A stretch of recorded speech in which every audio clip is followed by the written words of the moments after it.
was the most ranked versus ranked matchups in college football since 2015. NFL Week 3 was full of twists and turns, and the WNBA playoffs are getting intense as the finals approaches. All of this and more coming up on College Crossfire.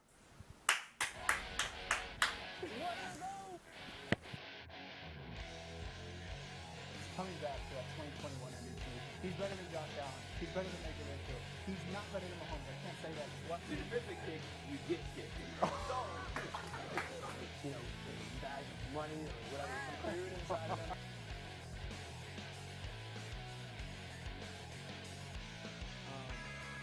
Okay. All right. We're gonna keep on.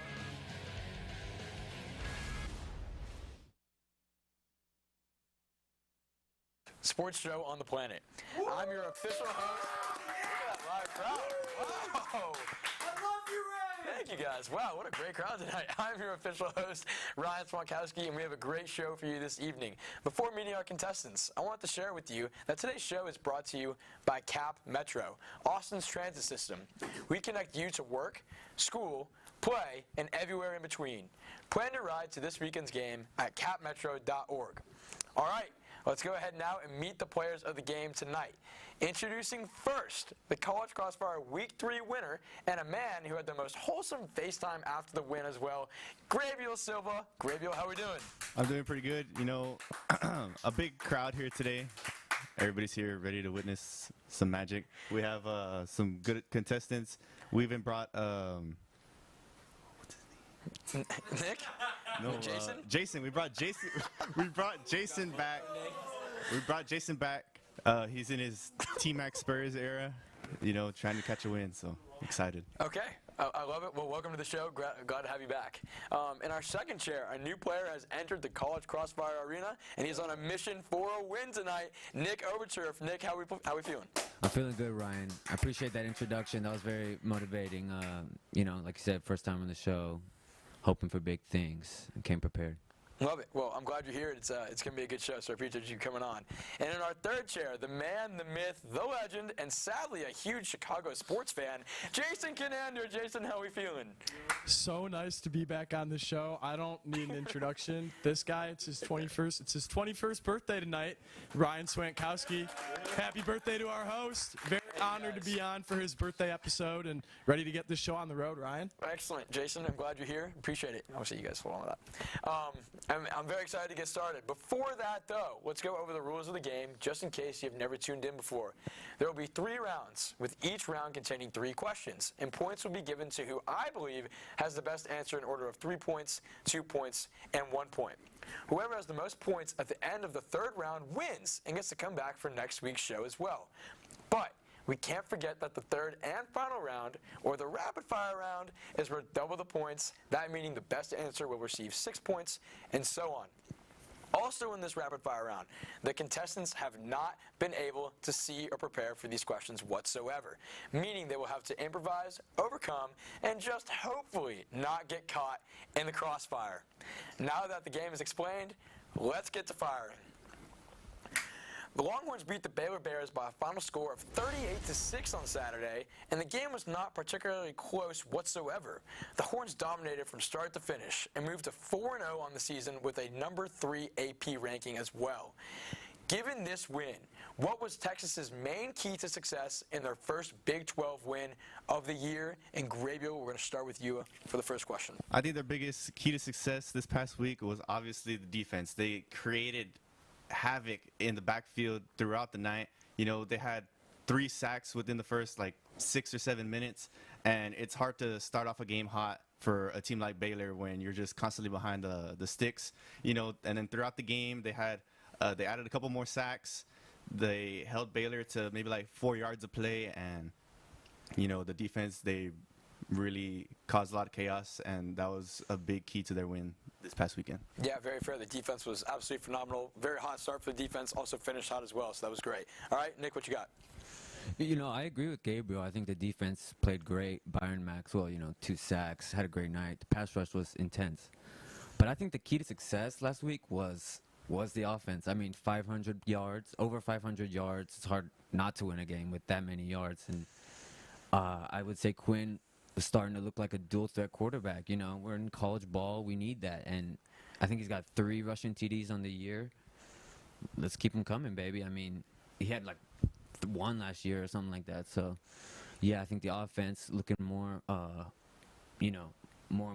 Quinn is looking more mobile for sure. And, that leads to a more consistent and versatile offense for sure. I think that got the dub. Yeah, absolutely. I agree with you. Quinn looked very mobile, especially in that long touchdown run, which, as most UT fans probably have seen, Quinn doesn't really do that. So it's nice to see him kind of get out of the pocket a little bit more. All right, Jason, round us off. Well, Grabiel said the defense, and Nick said the offense. I'm going to go with both. I think that this is a game that was won in the trenches, and I'm going to go with the offensive and defensive lines. Offensive line, I'll start off with for Texas. That was the cleanest pocket that Quinn Ewers has had all season. He had a lot of time to make throws, hit Worthy on a lot, hit Jatavian Sanders on a lot. Jonathan Brooks had his best game in a Texas uniform. And, yeah, he had a great game in his own right, but that was really because of the best game play by the offensive line so far this season. Switching to the defensive side of the ball, Vernon Broughton brought the boom on Saturday. He had his best game in a Texas uniform. He had 1 drive in the first quarter where he had 2 tackles for a loss and a sack on 4 plays. To make that sort of an impact as a nose tackle is incredibly impressive, and not to mention the gameplay by Byron Murphy. Tavondre Sweat has been in the middle of everything. Baylor's leading rusher was R.J. Martinez. R.J. Martinez was in the game for 1 series, and it was the last series of the game. I think that's all you need to know. This was a game that was won in the trenches, and win it indeed Texas did. Wow, love that. Really love the Vernon Broughton boom, whatever that was there. I really like that answer and alliteration there. Great answers across the board. I'm going to give this first 3 points to Grabiel just because I was mainly looking for red zone defense. I thought that was the biggest key to success. You really emphasized the defense, so I'm going to give it to you there. Jason, I'm going to give you the 2. I like that both defensive and offensive line played a huge role there. And Nick, not that your answer was wrong, I'm going to scare you off with the 1 point there. Moving into our second question. Texas football now welcomes the 24th ranked Kansas Jayhawks to DKR Stadium this Saturday. The Jayhawks are also 4-0 on the season and seem to be one of the key teams to beat in the Big 12 this season. In your opinion, what will be the final score of the game and who will have the biggest impact in the game as well? Nick, I want to start in the middle with you. So I got the game going 41-17 Horns, obviously. But basically, it comes down to Jonathan Brooks, I think. He's got to, keep what he's got going on the past 2 weeks, 100-plus yards. That needs to translate into, the entire offense. Like, it needs to run down the clock. That only comes from running the ball. And that also has an effect on the pass rush, Kansas pass rush, which, has guys like Kobe Bryant, who I think he was the defensive player of the week last year and last week in the Pac-12, in the Big 12, sorry. So, stopping the pass rush, you do that by running the ball, giving it to the red-hot Jonathan Brooks for another big game. Yeah, I think Jay Brooks has really been playing well for the Longhorns, so I can absolutely see that being a big key to success for them. Jason, let's hear it. We've seen a lot of crazy scores in football past week, namely in the NFL, but sometimes in college too. And I think that we're going to see an incredibly high-scoring game on Saturday. I have 63-35 is my final score. I think this Texas defense is going to give up some points early. Jalen Daniels and the Kansas offense is very explosive.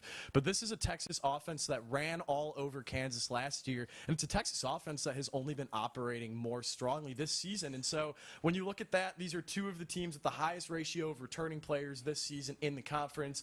I expect the game to play out how it did last year. I do like Kansas's offense a little more than I did at this time last year, given the fact that Daniels is healthy and that they are undefeated. But I have Texas in a blowout, high-scoring game. I think this total is going to reach 100. Wow, quite the score prediction there. I like it, though. High-scoring, I see it as well. I like that, Jason. And let's hear it off. Grabiel? I'm going to have to go, the Texas defense, they haven't really given up a lot of points, but I think they might this weekend. I'm going to go 35-31 in that sort of range.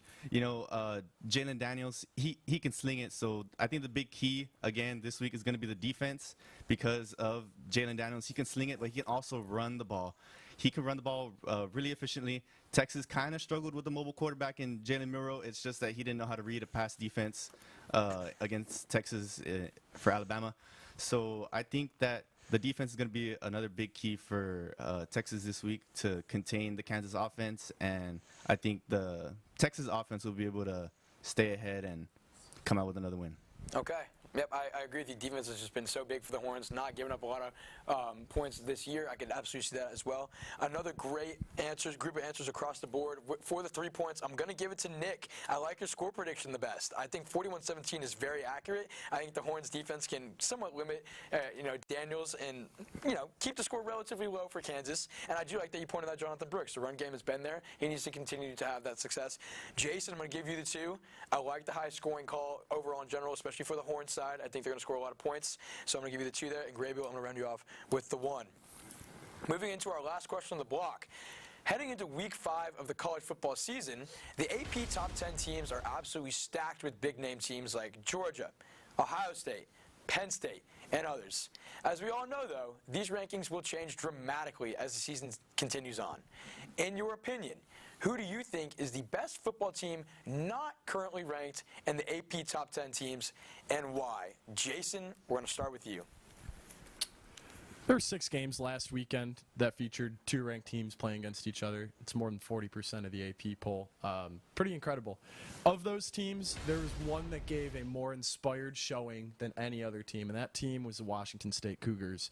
Cam Ward is the best quarterback that nobody's talking about in the country. Their wide receiver duo of Kyle Williams and Josh Kelly, I'm going to admit, I had not heard of either before last weekend's game. Not only have I now heard of both, I have watched tape on both, and I'm completely bought in on that offense.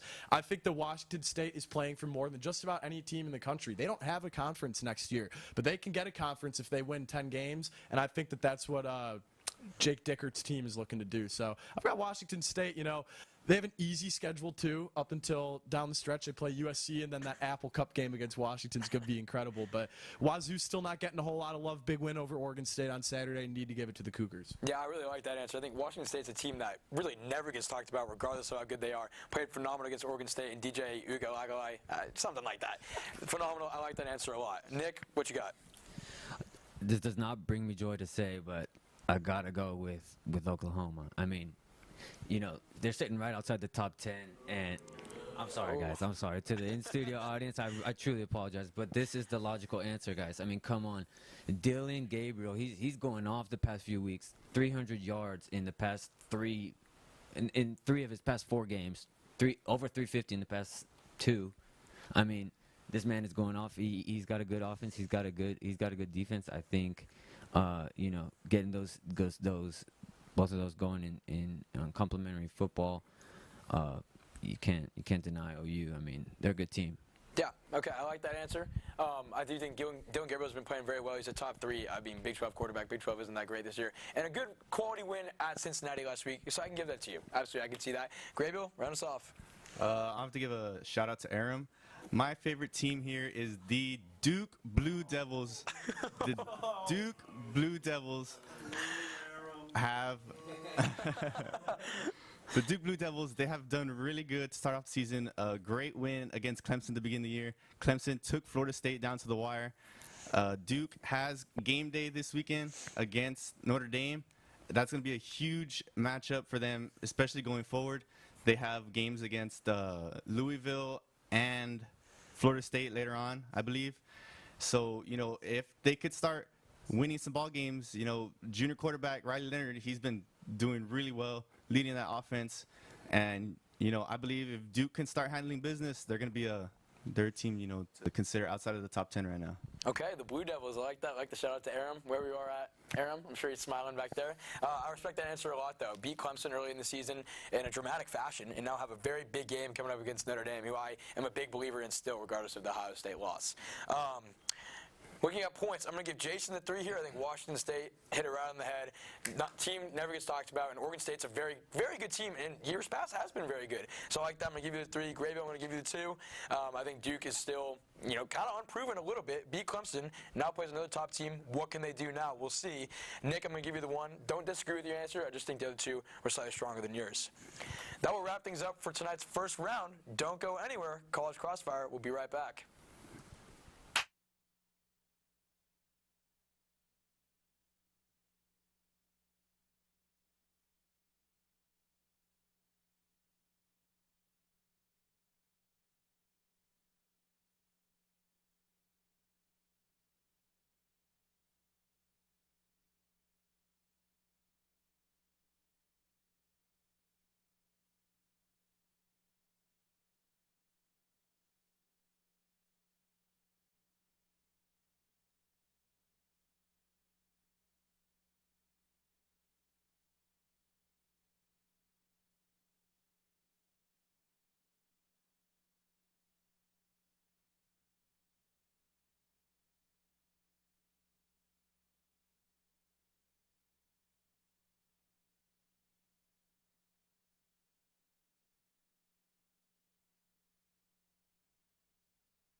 Welcome back into College Crossfire. Quick score update for the audience and the live audience. We have Jason leading the way with 7 points. We have Grabiel in second with 6 points, and we have Nick with 5 points, all within 1 point of each other. Let's get it going, guys. Let's now dive into a little bit of some different sports going on currently. The WNBA playoffs is now in the semifinals, and the 4 top-seeded teams all made it, this being the Aces, Liberty, Sun, and Wings. These teams have some absolute stars playing for them, such as Kelsey Plum, Alyssa Thomas, and others. Going down the stretch, which player do you think is the most important for their team's success as a try to win a championship? Jason, we'll start this one with you. Well, Ryan, I'm not sure if the live or at-home audience is aware, but I'm a former WNBA intern. 2019, I interned for the Chicago Sky, so I consider myself a little bit of an expert on the topic. I'm going to have to go with A'ja Wilson here. A'ja Wilson was horribly disrespected in the MVP vote. The best player on the best professional basketball team in the world this season by record, A'ja Wilson of the Las Vegas Aces, did not win the most valuable player, really. A'ja Wilson's head coach in college, Dawn Staley, South Carolina Gamecocks head coach, said on Twitter, "That was disrespectful AF." I agree. Disrespectful. A'ja Wilson is the most important player remaining in the playoffs. I know Breanna Stewart of the Liberty won the MVP, but got to give it to A'ja. Yeah, I really like that call a lot. I think you kind of hit it right on the head there. So I really like the call there. I think it's a great answer. But Nick, let's hear what you got to say. You know, I tend to agree. I also agree. You know, A'ja Wilson on the Aces, she's doing really good. I mean, averaging 30 points in the semifinals. She led the team in rebounds last year. I mean, this is a former #1 overall pick, and yeah, she's extremely valuable to the team. I think she can bring them back and, you know, run it back. You know, they won last year, so no reason not to. Yeah, absolutely. Again, I'm going to agree with you. And the Aces seem like just an absolute phenomenal women's basketball team, just completely dominant. So, again, I agree. Grabiel, what you got? Unfortunately, I had to go last in this rotation. I also picked A'ja Wilson. You know, very unfortunate. But she's a really good player for the Las Vegas Aces. They only lost 6 games in the regular season. You know, she like spearheaded that offense with leading them in points, rebounds, and steals, or blocks. Sorry. You know, she's done an excellent job in the playoffs, leading them to where they're at right now, and, you know, with the best record in the league, and she's hoping to lead them to a championship now. Yeah, fair enough, fair enough. Wow, A'ja Wilson across the board. Wasn't really expecting that, in all honesty, with some other stars out there, but here we are. This is College Crossfire. We're here to have fun. Let's get a little crazy. You know, who knows? Just because he went first, and he did have a great explanation. I got to give Jason the 3. It's just part of the game, boys. You don't go first. It just happens. We'll trade off. It's okay. I'm going to give Nick the 2 here, and I'm going to give Grabiel the 1 here. Just kind of how it goes sometimes, guys. But great answer across the board. A'ja Wilson, phenomenal player. Moving to our second question of the block. The NFL this week was trending all over the internet as the Miami Dolphins scored 70 points. Taylor Swift was at the Chiefs game, the Cowboys lost to the Cardinals, and more. Looking at these games, which one do you think told us the most about a specific team, and what did it tell us? My example for you, in case it's unclear, the Texans aren't as bad as a lot of us people thought, and CJ Stroud is awesome. And we're going to start here with Nick. So this answer was an easy one for me. I am a big-time Packers fan, and an 18-point fourth-quarter comeback is not easy. It's even harder when you're missing Christian Watson and Aaron Jones, who are the lifeblood of your offense. They're the young, dynamic, you know, playmakers that you really need for a young quarterback like Jordan Love. Not to mention David Bakhtiari's out. Jair Alexander didn't play, and this was probably because they're resting for Thursday against the Lions, which is a divisional game. So that just goes to show the mindset going into this game. You know, fell behind 17-0 in the fourth, but they came back and got it done. I mean, J-Lo, love him for that. Yeah, you can pass the mic this way. I think it's a phenomenal answer. I mean, fourth quarter, 18-point comeback is ridiculous, regardless of circumstance, no matter who you're playing. And Jordan Love's been an absolute baller so far, which I did not think would happen. But here we are. So I like that answer a lot. Grabiel, what do you got? I'm going to go with the obvious answer here. It's going to have to be the Miami Dolphins. You know, 70 points. Nobody scored 70 points. I think only 4 teams in a couple decades have scored 70 points, right? You know, Tua, Tyreek, they didn't even have Jalen Waddle out there. Mostert and A-Chain, they were out there running circles all over the Broncos defense. They had them seeing red, you know what I mean? So, what Tua, he's second in the league in passing yards. He's slinging it all over the place. Mike McDaniel, he's just, putting his foot on the pedal. And, the Dolphins are for real, and it's crazy to see how they're doing right now. Yeah, I obviously completely agree. We've got the nice Dolphins hat down there just for them scoring 70. Offense has just been absolutely ridiculous. Dolphins look great. Only undefeated team in the AFC. I like that answer a lot. Jason, round us off. Well, Ryan, you brought up Taylor Swift, and I'm going to quote Taylor Swift here. When she was at that Bears-Chiefs game on Sunday, she should have said, ask me what I learned from all those years. Ask me what I learned from all those tears. What if the Chicago Bears learned from all those years and all those tears? That they haven't figured out the quarterback position. We learned the exact same thing on Sunday. Justin Fields with another abysmal performance. The Bears were never in that game. The Bears learned what we all learned from watching that game. Chicago has not figured out the quarterback position, and they better be clutching their pearls, hoping that they have, or that the Panthers have the first overall pick, and that Caleb Williams can come save the organization, because that looks to be the only outcome right now. Only answer right now. Very fair, very fair. Anybody who watched the Bears game, it was very evident that the Bears are in shambles, and Justin Fields may not be the answer. So another great answer. Truly great answers across the board. I'm going to have to give the 3 here to Nick, though. I think the Packers, unexpectedly, at least in my personal opinion, have been a lot better, and a comeback win at home, down 17 in one quarter, is flat out ridiculous. Jordan Love's playing well. Going to give him the 3. I'm actually going to give the 2 now to Grabiel. I know Jason's kind of upset over there. That's okay. Part of the show, guys. Dropping 70 points in itself, don't care who you're playing, is flat out ridiculous, and they did it in a dominant fashion. It was unbelievable to watch. So I'm going to give the 2 there to you. And Jason, again, not that your answer's wrong. I'm going to give you the 1, though, on your Bears. I'm sorry. I'm sorry. Okay. Moving into the final question of this round. The MLB wildcard race is just about over, so we are going to revisit that topic next week. For now, let's stick with the NFL. It's been a very competitive year so far, with multiple games coming down to the wire. But, as everyone knows, good teams find a way to win. In your opinion, who currently is the best team in the AFC, in the NFC, and why? And Grabiel, you're going to start this one for us. In my opinion, the best team in the NFC right now, it has to be the San Francisco 49ers. They have no holes on offense. Their defense is also just as stout with Joey Bosa and I think it's Fred Warner. Great defense all around, suffocating, holding teams to, not scoring many points. The offense, they have Brock Purdy. He struggled a little bit last Thursday, but when you got Christian McCaffrey, Deebo Samuel helping you out, anybody could really run that offense. I could put Ryan over here in that quarterback and probably do pretty good. On the AFC side, the obvious answer is also going to be the Dolphins. They just scored 70 points. How are you going to not give them the best team in the AFC? Tua, Tyreek, Jalen Waddle when he's healthy, the running back duo they have. Their defense has been doing, kind of good considering.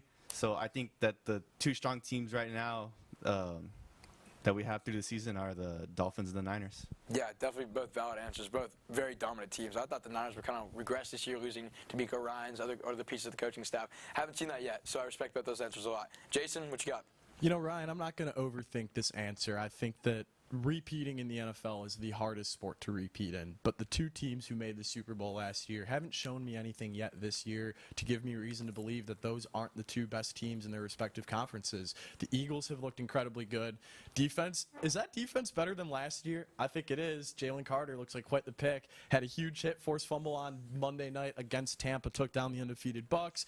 Chiefs kind of speak for themselves. They beat the absolute life out of the Chicago Bears. Not that that's a huge accomplishment, but they showed everybody on Sunday what they are indeed capable of doing. I think that Thursday night opener without Travis Kelce is going to end up being an outlier. Chiefs are looking strong. Patrick Mahomes is the best quarterback in the NFL. He has his weapons at his disposal again. The defense looks deeper than it has been in years past. Philly, Kansas City, they played in the Super Bowl last year. I sure wouldn't complain if they played in the Super Bowl again this year. Those are my picks. Yeah, I like those answers a lot, and we got a little crowd noise over there. I agree with you. I think the Eagles' defense somehow got better, and I think the Chiefs, week 1, they were without Kelce, but let's be real, the Lions are a very good team. It wasn't like they dropped a goose egg to some very bad team, so I respect both those answers as well. All right, Nick, round us off.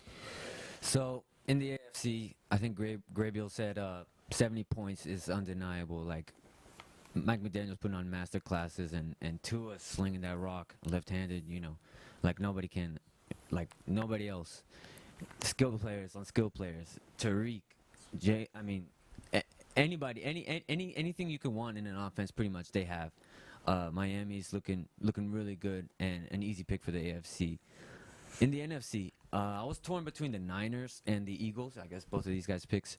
But I think I'm a little partial to the Niners just because of the skill players. I think it comes down to skill players, honestly. CMC, George Kittle, on top of Deebo Samuel, come on, man. That's pretty unbelievable. And of course, the defense has been good forever. Will continue to be good. Both of those teams look really, really good and are easy picks, honestly. Yeah, I think those were the answers I was pretty much expecting. And I agree with you. The Niners, especially offensively, just look loaded with Brandon Ayuk, Deebo Samuel, Christian McCaffrey. I mean, it just goes on and on and on and on. So I agree with you there as well. Looking at the points for this final question of the second round, I'm going to give Jason the 3. I like the Eagles pick a lot. I think they're the most rounded out team in the NFL, offensively, defensively, wherever you look. And I also like the Chiefs, too. They're the Chiefs. They're going to be great yet again, year after year after year, until they prove not to.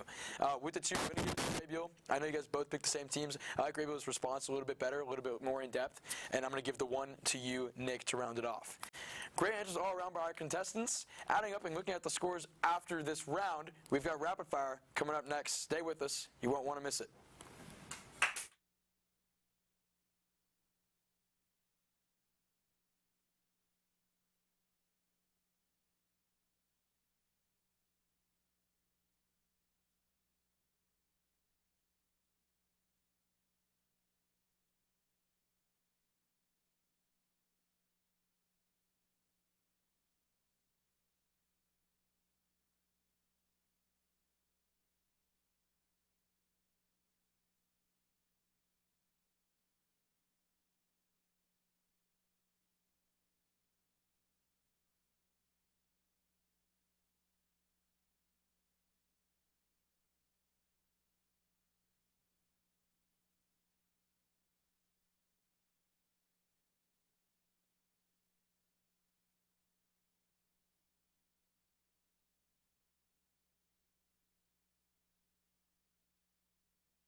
Welcome back into College Crossfire. There we go, live audience. We have a tight game right now. Quick little scoring update. Jason leads the way still with 14, and Nick and Grabiel tied for second at 11. But it's still anyone's contest to take as we enter into the final round of tonight's show that's worth double the points. And my advice to the contestants, don't get caught in the crossfire. Let's get to firing. Mentioned a little earlier, Taylor Swift was in attendance to watch Chiefs tight end Travis Kelce play against the Bears on Sunday. This broke the internet, and jersey sales spiked nearly 400% for Kelce because of this.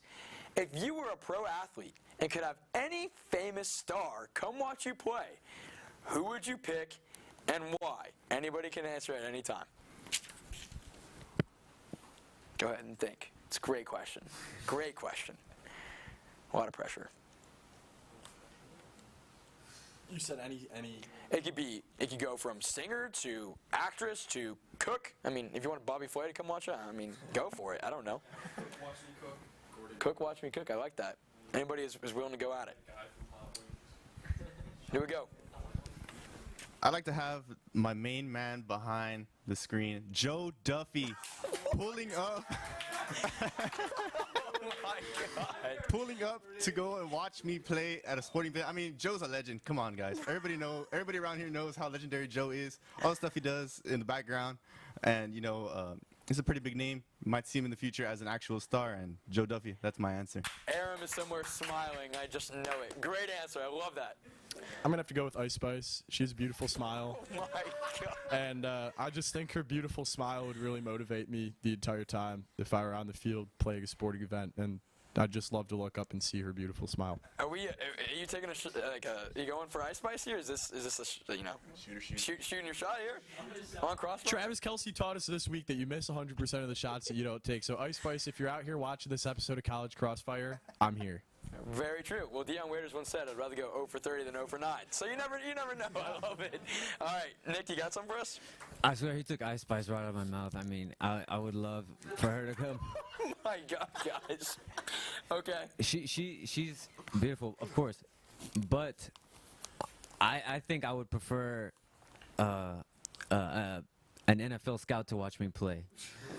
Oh my God. Simply because you never know. All right, he might see some potential in me that even I don't see. And if I'm playing, that means, hey, I'm playing to win. Okay, Wow. draft me. Okay. Quite the range of answers there from one of a TSTV member to a very well-known, pop star, I would call her, per se, and an NFL scout. An NFL scout to come watch you play. I'm not going to say who's getting the points for these rounds. We'll add them up at the end, and I'll announce the winner. So, one front star round. Let's move into our second question. Oregon defeated Colorado this weekend, and before the game started, the Oregon Duck mascot came out of the tunnel mocking Deion Sanders by wearing a cowboy hat and sunglasses to look like him. I thought this was very funny, by the way, and maybe some didn't, but that's okay. In your own opinion, who do you think has the best mascot in college football, and why? It can be a live mascot, it can be a fake mascot, it can be anything. Just why? Bevo, baby. That's the only right answer. I mean, come on. This is Texas Student Media. We're in Austin, Texas. Bevo. I honestly, I can't tell you what number, 15, something like that, maybe. Lovely mascot. Timeless, classic, endearing. Oh. Need I say less? More? Sorry. Damn. I like the word endearing. It's very warm to the heart. Okay. I'm going to have to go with Mike the Tiger. I mean, how legendary is it that you just have a tiger on campus? I mean, that's like one of the craziest things I've ever seen. Mike the Tiger, he's just there. He's chilling. He doesn't even go to the games. That's how legendary he is. He has his own cage on campus. They feed him whatever he wants. He's like Bevo, a live animal mascot. But, I mean, a longhorn and a tiger, those are, really top tier. And, I think Mike the Tiger is one of the best out there. I would agree. I've seen him in person. It was pretty cool. I will say that. Jason, you got something? I'm going to sway away from the live mascot answer here, and I'm going to go with the St. Peter's Peacocks, one of our Ghosts of Cinderella past from the NCAA tournament.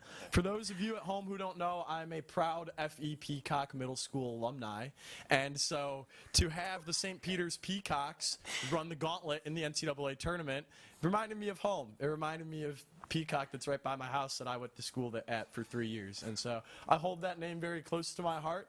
And St. Peter's Peacocks, I mean, it's really cool and colorful, and peacock's a really cool animal as well. So shout out to St. Peter's Peacocks. Fair enough. Like those answers all around. 2 live mascots, 1 peacock. Really like the peacock, like the tiger, like Bevo, obviously. Great answers all around. We're going to move into our last question, then we'll announce the winner. Returning back to the NFL. The New York Jets have been struggling heavily with Aaron Rodgers out and Zach Wilson in. I've seen this way too much online and have to ask somebody, so I thought, let's bring it here. What specific quarterback do you think the Jets trade for? What should the Jets do, etc., in order to get back on track? Just Jets, what's going on? Tell me what they should do. For this, I think that the Jets should trade for Kirk Cousins. Kirk Cousins is a experienced quarterback for the Minnesota Vikings. The Vikings, they have struggled. They've started off 0-3, a couple close losses. They don't have the same luck as they did last year. But, maybe seeing some new pieces arrive, tearing it down, not tearing it down, but rebuilding for next year. Maybe a new quarterback on the way. But maybe shipping Kirk out is the answer. Maybe that's the answer to their problems. The Jets, they'll get Kirk Cousins, And, you know, it's like having Aaron Rodgers again. It's just maybe a little bit worse. I don't know how good you can get with Aaron Rodgers at 40 years old. But Kirk Cousins, you know, he has the weapons that Aaron Rodgers would have had. You know, he's a lot better than Zach Wilson. I mean, anybody could be better than Zach Wilson. So I think that the Jets should trade for Kirk Cousins. Big Kirko. Fair play. I like the answer. Other two, you guys got something? Give me 1 second. I got to unbutton. Just the top button, don't worry. Got to unbutton. It's getting a little hot in here. Getting caught in the crossfire for our last rapid fire question. Give me Joe Namath as the quarterback who the Jets should bring in. He's the only living quarterback, the only quarterback in history, actually, to win a Super Bowl at the Jets, and he's still alive. He was on game day week 2 for the Alabama-Texas game, and he looked and sounded pretty good.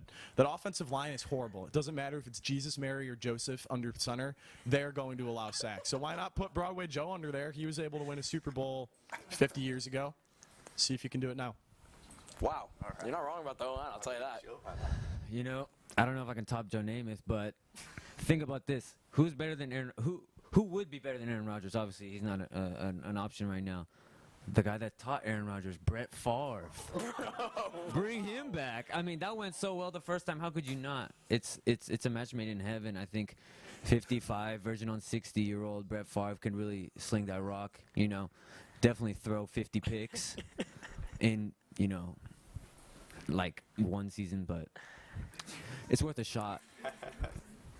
Worth a shot. Okay, so we have Joe Namath, Brett Favre, and Kirk Cousins. Not quite the answers again I was expecting here, but there we go. Okay, give me 3 quick seconds here to add up this final score. Sure, we can get a little drum roll going. You know, I'm not very good at math yet. Hold on. There we go. And the winner, but just barely by 1 point for tonight's Week 4 show, is Jason Kinander. Jason, congratulations on the big win. Very close win. Do we have time for FaceTime? We do have time for FaceTime. Jason, what do you want to say? Is it which right here? Okay, awesome. FaceTime. I would just like to let it be known this is the 4th time that I have been on College Crossfire in my 4 years at TSTV. This is my 4th win on College Crossfire in my 4 years at TSTV. I remain undefeated. I'll see y'all next week. Please be sure to tune into College Press Box on Monday. It'll be up 9:30 on Tuesday. So, yeah, love what y'all do. Thanks for tuning in. And, yeah. Wonderful, Jason. Congrats to you again. And that will wrap things up for us here at TSTV tonight. Thank you to everyone who makes this show possible, from Master Control to the live audience to our contestants as well. Everybody involved. Thank you so much for tuning in tonight. I'm Ryan Swantkowski, and we will see you next week. Happy birthday!